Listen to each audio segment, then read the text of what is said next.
நான் யார்? உண்மையை காட்டிலும் பொய்யை விரும்புகிறவன். இரக்கத்தை காட்டிலும் கடும் சொல்ல விரும்புகிறவன். நேர்மையாக நடப்பதை காட்டிலும் தந்திரமாக நடப்பதை விரும்புகிறவன். ஏமாற்றுவதை ஆதரிப்பவன். வஞ்சகம் எனக்கு சந்தோஷம். மற்றவர்கள் உண்மையாக இருக்க வேண்டும். குறை கண்டுபிடிப்பேன். என்னுடைய குறை என் கண்களுக்கு தெரியாது. என்னுடைய தீமை எவ்வளவு என்று எனக்கு தெரியாது. என்னை குறித்து உயர்வான எண்ணங்கள், அது பொய்யாக இருந்தாலும் அதை விரும்புகிறேன், அதை வைத்துக்கொள்கிறேன். மற்றவர்களை குறித்து கேவலமான எண்ணங்கள், அதை விரும்புகிறேன். அது உண்மை இல்லாவிட்டாலும் அதை நம்புகிறேன். எனக்கு பிடித்தமானவை எதுவுமே நல்லவை அல்ல, நியாயமானவை அல்ல. வழக்காடி என் உரிமைக்காக போராடுவேன். விட்டு கொடுக்க எனக்கு மனது வராது. மற்றவர்கள் கஷ்டங்களை பாராட்ட எனக்கு தெரியாது. என் கஷ்டங்களை மற்றவர்கள் மதிக்க வேண்டும் என்று எதிர்பார்ப்பேன். கோபப்படுவது என் சுவாபம். அவதூறுக்கு பதில் அவதூறு செய்யாவிட்டால் என்னால் பொறுக்க முடியாது. பழிக்கு பழி வாங்கியே தீர வேண்டும். அது என் மான பிரச்சனை. என் நியாயத்திற்காக போராடுவது என் சுவாபம். மற்றவர்களுடைய நியாயத்தை மதிக்காதது என் சுவாபம். உண்மைக்கு புறம்பாக பொய் சொன்னாலும் அதை நியாயப்படுத்த போராடுவேன். சாந்தமாக இருப்பது எனக்கு பிடிக்காது. நேர்மையாக இருப்பதும் என் இயல்பு அல்ல.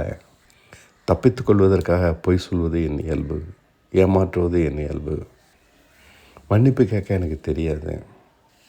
நியாயப்படுத்த எனக்கு தெரியும். மற்றவர் குறைகள் தான் பெரிது.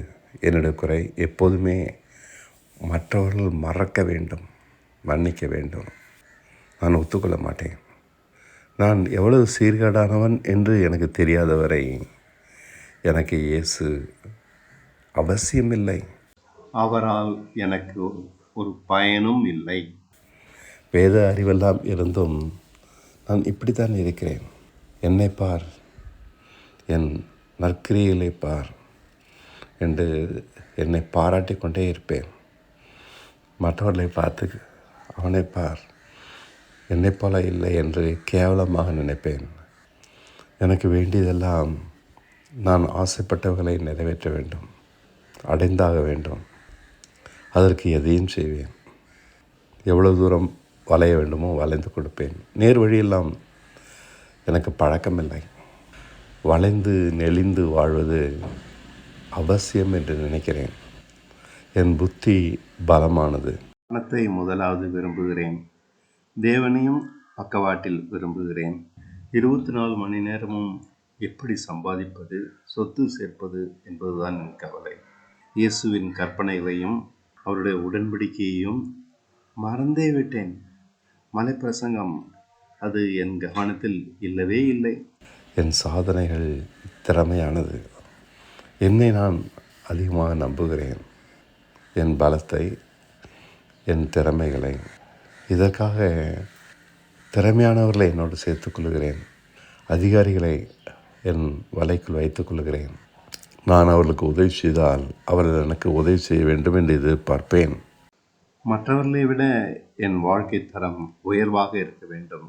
என் திறமைகள் உயர்வாக இருக்க வேண்டும். என் படிப்பு, என் திறமைகள் பாராட்டப்பட வேண்டும்.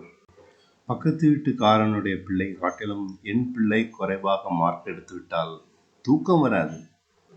இப்படி இருக்க என்னை பற்றி யாரும் தப்பாக பேசிவிட்டால் கோபம் வரும். ஜாதி பெருமை, என் மத பெருமை, என் சபை பெருமை அதிகம். எனக்கு இயேசு மன்னித்து கொண்டே இருக்க வேண்டும். கடைசியில் அவர் என்னை தன்னுடைய ராஜ்யத்தில் சேர்த்துக்கொள்ள வேண்டும். ஆம், எப்படியாவது முடிந்த வரைக்கும் என்னை திருத்த பார்க்கிறேன். சின்ன சின்ன தவறுகளை பார்த்து திருத்தி கொண்டதாக எண்ணிக்கொள்கிறேன். இப்படிப்பட்ட நான், தீமையை விரும்புகிற நான், நன்மையை வெறுக்கிற நான், எனக்கு எதற்கு இயேசு கிறிஸ்து? நான் என்னை அறியாதவரை இயேசுவை நான் அறிவது அவசியமில்லை. இயேசு எனக்கு தேவையும் இல்லை. அவரால் எனக்கு ஒரு பயனும் இல்லை. என்னை நான் அறிவது முக்கியம். எல்லாவற்றை காட்டிலும் சீர்பட விரும்பாத, தீங்கு நிறைந்த, உணர்வில்லாத, மதீனம் நிறைந்த நான் எப்படிப்பட்டவன் என்பதை முதலாவது புரிவது அவசியம்.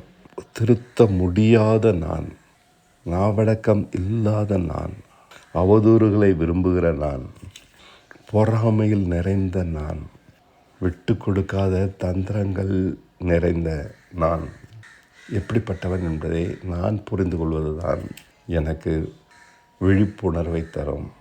அது வரைக்கும் எனக்கு இயேசு அவசியமில்லை. அவரால் எனக்கு ஒரு பயனும் இல்லை. இந்த நான் என்பதற்கு பெயர்தான் மாமிசம். இந்த நான் என்கிற மாமிசத்தின்படி பிழைத்தால் சாகவே சாவோம். இந்த நான் இருக்கிறவரை கிறிஸ்து உதவ முடியாது. இந்த நானை அழித்து ரட்சிப்பதே கிறிஸ்து என்னில் இருப்பதன் நோக்கம்.